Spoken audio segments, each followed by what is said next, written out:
sports office is talking about basketball. And so to do that, we had to pull in one of the basketball minds, and I'm talking about Grammar School. That's what we call him.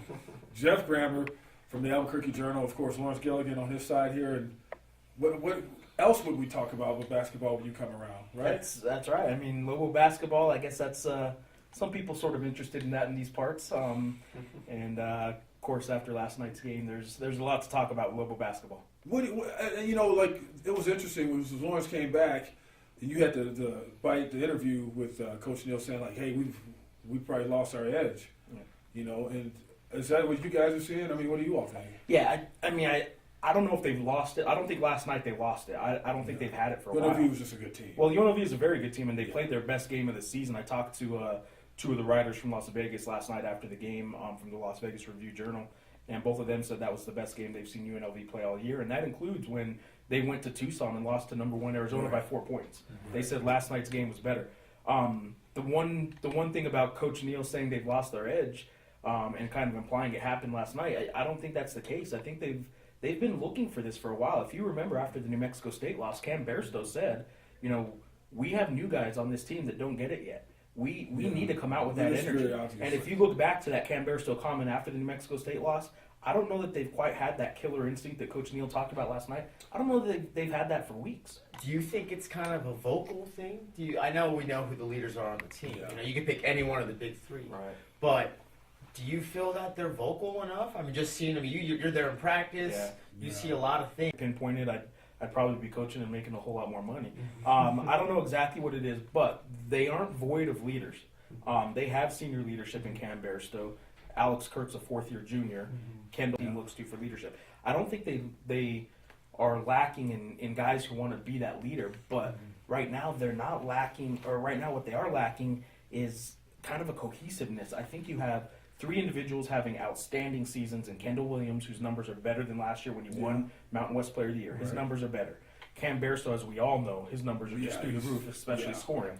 Alex Kurt, for all the criticism he's been getting lately, he's almost averaging a double-double. His numbers are better than last year. He's been doing a lot. And I made that point last week. Right. Even though other people were saying otherwise, his numbers are better. Yeah, and defensively, I think he's doing better defensively in the low post than he was last year at this time. So you got 3 guys who are probably playing better individually than they were last year.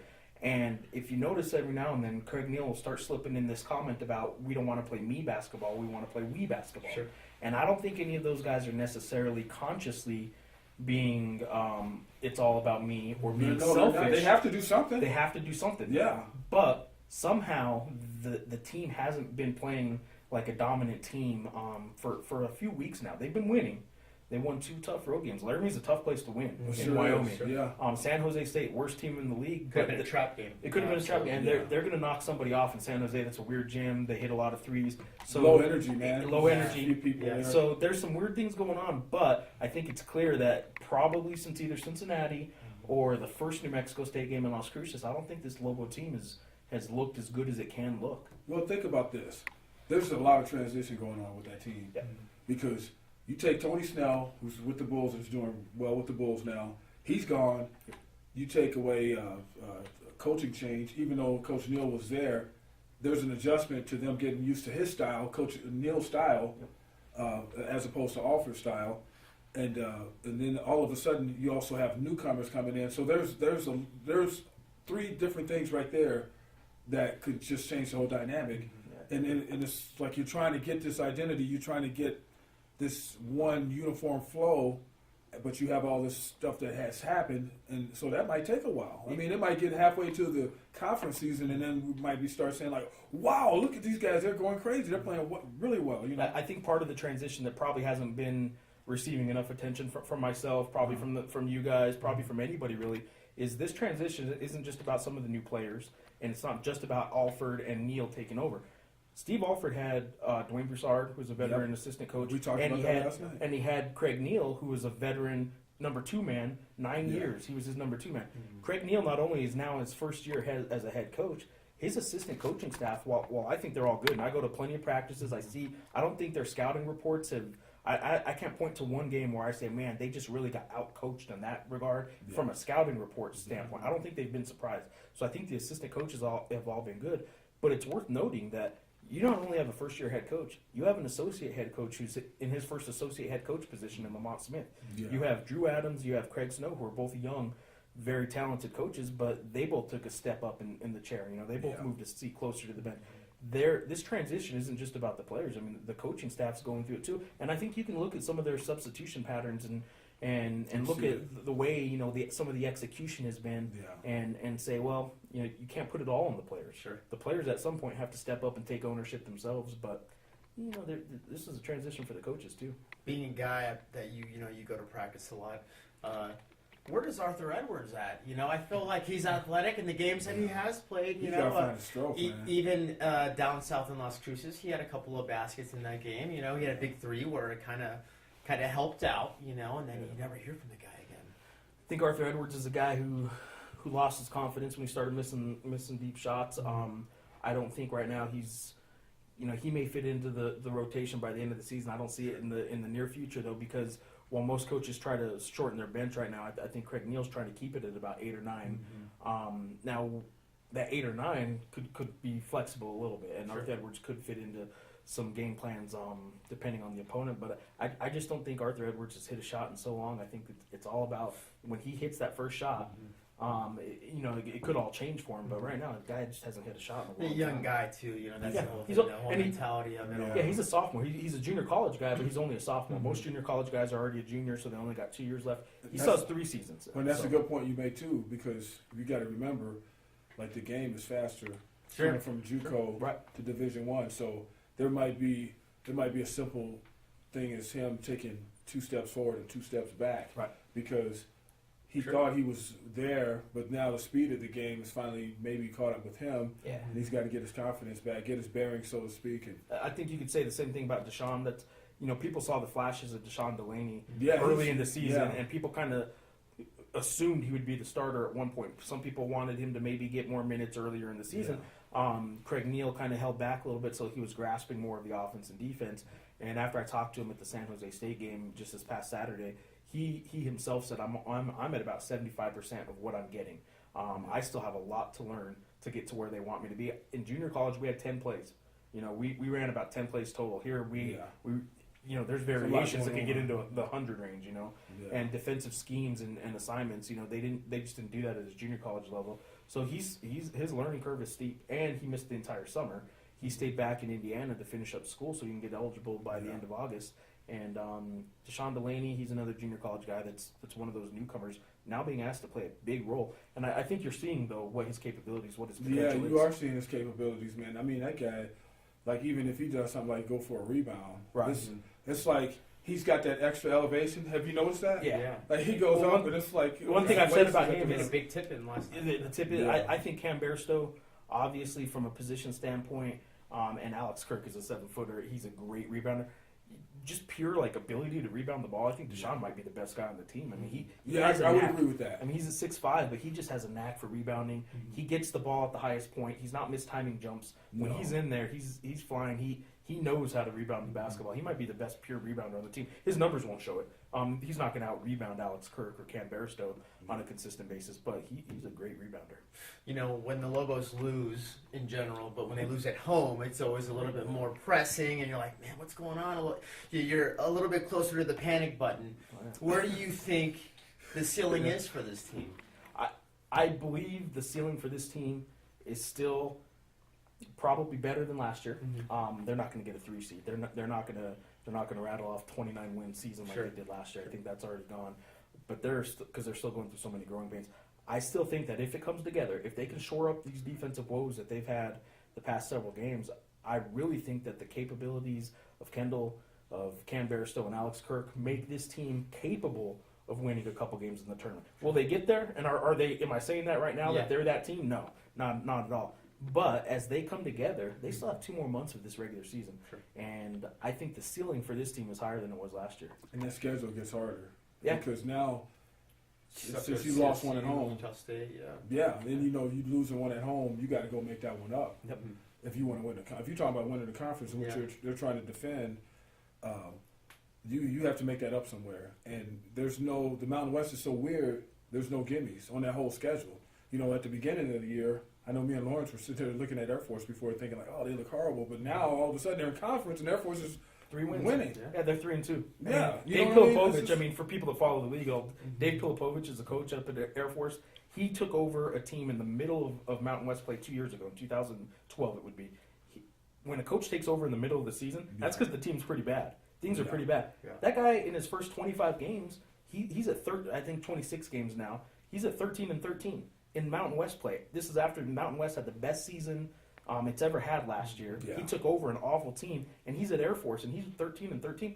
The guy does a tremendous job coaching up at Air Force. The kid from Roswell playing for Air Force. They have a guy deep on their bench from Sea Valley Christian in Las Cruces too, Adler. Yeah. So they got 2 New Mexico kids on that Air Force team. You know, you look at that, and you look at kind of that Air Force background. We were talking about this too just recently, how Popovich back in the day, you know, so it's like a long line of guys.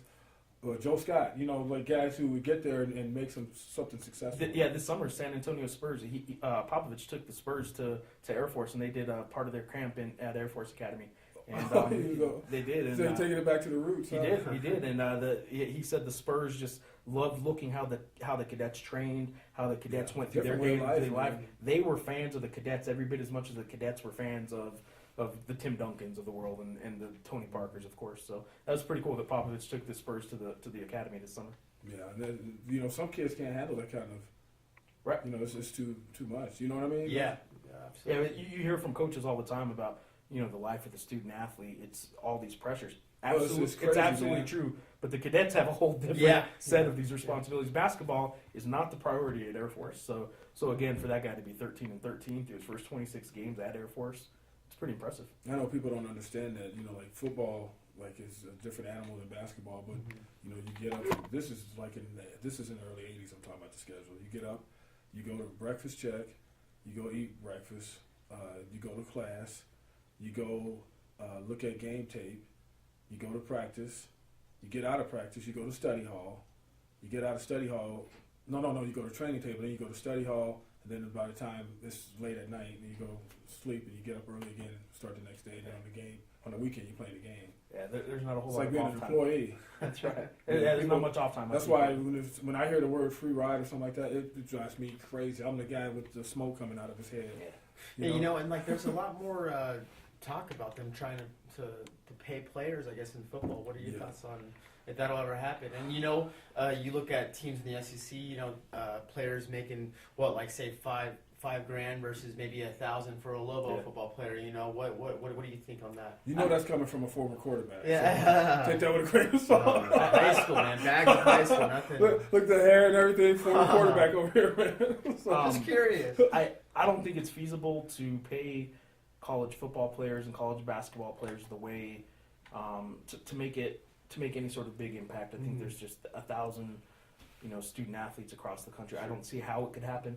That doesn't mean it's not right that they're not getting a piece of all this. I mean, just take what we saw last night. You know, 15,300 people in the pit. It wasn't a sellout, but 15,300 people in Albuquerque showed up, forked over money for this product on the court of a bunch of 18 to 23-year-old boys putting on this show for them. And those 18 to 23-year-old boys, they're getting their education. They're not. It's not like they're not getting anything. I get all that, but man. To tell me that they can't then go sign their own name, like Manziel. The big thing with Manziel is he was putting his own name. The NCAA doesn't own his name, so for him to put his own name on an autograph, it seems to me a little far-fetched to say as long as you're playing college football, you don't even own your own name and you can't make any money off of your autograph. There seems to be some flexibility or some room for maneuvering with letting players earn money. Maybe not get paid from the schools. Yeah, maybe not get money from the schools, because I don't see how the schools can afford it. Especially these big schools can, but then it'd just be more of the haves and have-nots. Sure. But opening up the door for, okay, if you're a student athlete, you can make up to $500 a month by doing autographs or by doing certain things within the parameters of being an athlete. But it doesn't have to come from the schools then. But you know, cap it at maybe just an extra $500 or an extra $1,000 a month or something. And like then somebody's going to come out and say like, oh, well, this student here, nobody wants his autograph, and he's feeling down, and he's got to see somebody now, like, for therapy, and, you know, something's going to happen out of that. Nobody's ever happy. Nobody's right? ever happy. Can you see that happening? Oh, that's true. No one's ever happy.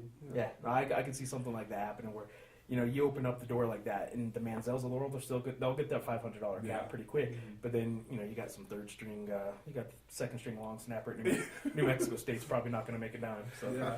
Well, unless Lawrence has something else to say, Yeah, it's been a pleasure. Or you got. I mean, you're heading to Fresno. Yeah. You're a man on the road. And I guess just talk about going to Fresno. And how about a little bit of behind the scenes? I mean, we only get to see so much. Yeah. You get like the VIP action. This guy. Yeah. You do. the VIP. What's it like?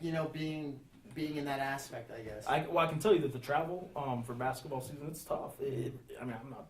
Look, I get my worst day at work. I'm getting paid to go watch college basketball. Sure, yeah. I'm not complaining. Sure. But some of this travel in the Mountain West, it's tough. I mean, went to Laramie last week.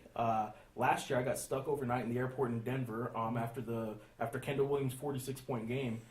There was a big snowstorm. Fort Collins back to Denver. I got to the airport in time right as they were shutting down all the flights out of town. Oh, wow. So the travel's kind of rough in the Mountain West. I mean, going to the Rocky Mountains in January and February. For this Fresno trip, though, I'm going tomorrow. Going on Friday. They play Saturday afternoon. I can't get in on the same day, so I'll go the day before, and I'll be coming back on Sunday, and I'll be in the dang airplane during my 49er game on Saturday or on Sunday. Oh, man. So if you guys want to feel sorry for me for something, feel sorry for me. No, for man. that. You know what? I got the violin over here, and I'm playing a song right now because I do have to agree with you. Travel can be rough in certain times. Like the worst travel experience I ever had as far as with Mountain West was they scheduled that stupid football game in November in Laramie. Yeah. Don't do that. That Laramie We talking trip. about snow, yeah. Well, look, if the weather's not bad, it's always going to be windy in this time of year up in Laramie.